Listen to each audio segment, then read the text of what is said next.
السلام علیکم دوستو امید کہ آپ ٹھیک ہوں گے۔ میں آج آپ کو بتانے لگا ہوں ایک دلچسپ قسم کی معلومات جو ہو سکتا ہے کہ آپ نے مشکل سے ہی سنی ہو۔ دراصل یہ معلومات جو ہے وہ 25 دسمبر 2018 کو داؤد اعظمی نے BBC کے لیے ایک تحقیقاتی رپورٹ لکھی تھی۔ اس کے بعد جو ہے وہ آج پھر دوبارہ اپڈیٹ ہوئی ہے۔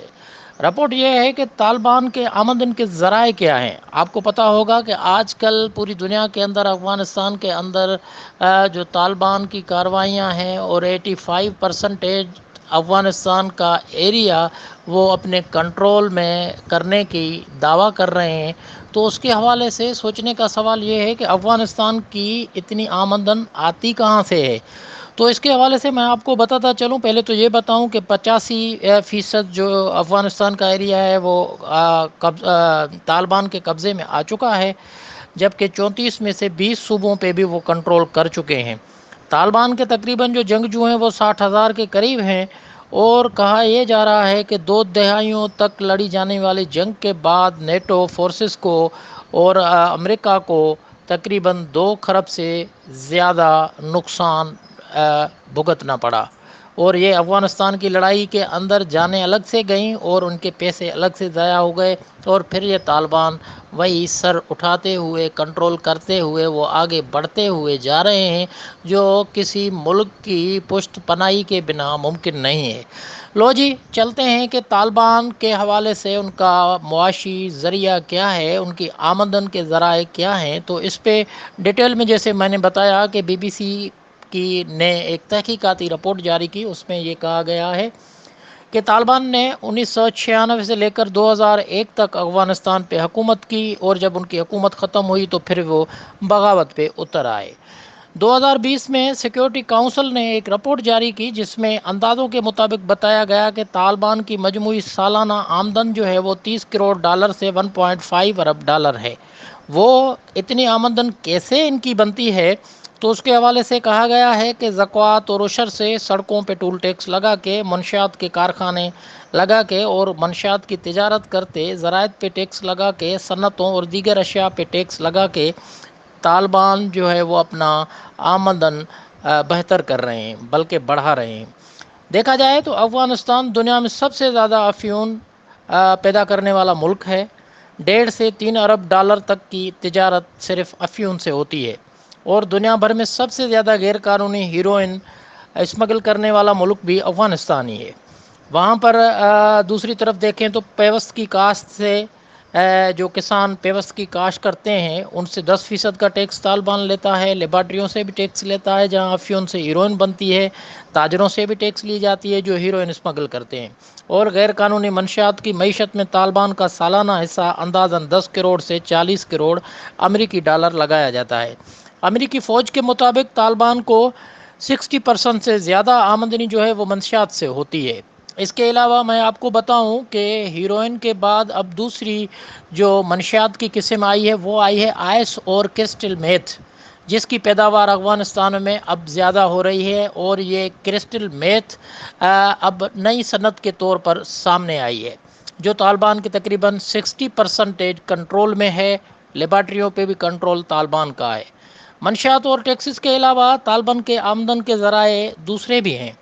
جن میں سے ٹیلی مواصلات، موبائل فون آپریٹرز اور بجلی صارفین سے سالانہ $20 لاکھ سے زائد طالبان لے رہا ہے، جبکہ جنگوں میں جو ہتھیار طالبان کے قبضے میں آتے ہیں یا جو گاڑیاں قبضے میں آتی ہیں تو ان سے بھی وہ آمدن بنا لیتے ہیں۔ ساتھ ساتھ کانوں اور معدنیات سے بھی وہ جبری وصولیاں کرتے رہتے ہیں۔ طالبان صرف جنوبی ہلمند صوبے سے 25 سے 30 غیر قانونی کان کنی کے آپریٹروں سے $1 کروڑ وصول کرتے ہیں، جن کے حوالے سے کہا جا رہا ہے کہ یہ کچھ ہی دنوں کے اندر، مطلب کہ ایک صوبے کی 25 سے 30 غیر قانونی کان کنیوں سے، آپریٹروں سے $1 کروڑ وصول کر چکے۔ ان کے علاوہ معدنیات سے بھرے ہر ٹرک سے وہ $500 کی وصولی کرتے ہیں۔ ضلع راجستھان کے حوالے سے بتایا گیا ہے کہ سونے کی کانوں سے ہفتے وار $300 سے $400 طالبان وصول کرتے ہیں۔ سالانہ کانوں سے $5 کروڑ سے زائد کی وصولی ہوتی ہے، جبکہ یہ بھی رپورٹیں ہیں، یہ بھی آپ نے بھی سنی ہوگی خبریں کہ پاکستان، امریکہ، روس، ایران، سعودی عرب، قطر اور متحدہ عرب امارات کے لیے یہ کہا جاتا ہے کہ وہ بھی طالبان کی مطلب کہ فنڈنگ کرتے رہتے ہیں، جس کے حوالے سے وہ ممالک تو تردید کرتے ہیں کہ نہیں، کسی بھی جنگجو سے، کسی بھی مطلب اس قسم کے جو جنگجو ہیں ان کی فنڈنگ نہیں کرتے، لیکن اس کے حوالے سے بھی رپورٹ میں بتایا گیا ہے کہ سالانہ $50 کروڑ غیر ملکی طالبان کو پیسوں کی مد میں سپورٹ کرتے ہیں۔ ایک رپورٹ میں یہ بھی کہا گیا ہے کہ رواں سال $10.5 کروڑ بیرون ملک سے طالبان کے پاس پہنچے، جو کہا گیا کہ یہ تعاون کیا گیا ہے ان ممالک نے ہمارے ساتھ، لیکن اصل میں تعاون تھا یا ایسے ہی ان کو فنڈنگ ہوئی، اس کے حوالے سے تو مطلب کہ کوئی بھی چیز واضح طور پر نظر نہیں آ رہی، لیکن زیادہ تر یہ چیزیں نظر آ رہی ہیں کہ ابھی سے مطلب یہ رپورٹیں آنا اسٹارٹ ہو گئی ہیں، جیسے نادر نادری جو اس پورے کے پورے سیناریو کے اندر ہیں، بات چیت کے عمل میں ہیں، وہ کہہ رہے ہیں ابھی سے خواتین کے لیے مسائل بڑھ رہے ہیں افغانستان کے اندر، اور خاص طور پر نوجوانوں کے لیے بڑھ رہے ہیں، مطلب جو طالبان کے سوا وہاں پر پاپولیشن ہے ان کے لیے طالبان کے آتے ہی ان کے قبضوں کے بعد سے مسائل یہ اسٹارٹ ہو رہے ہیں۔ تو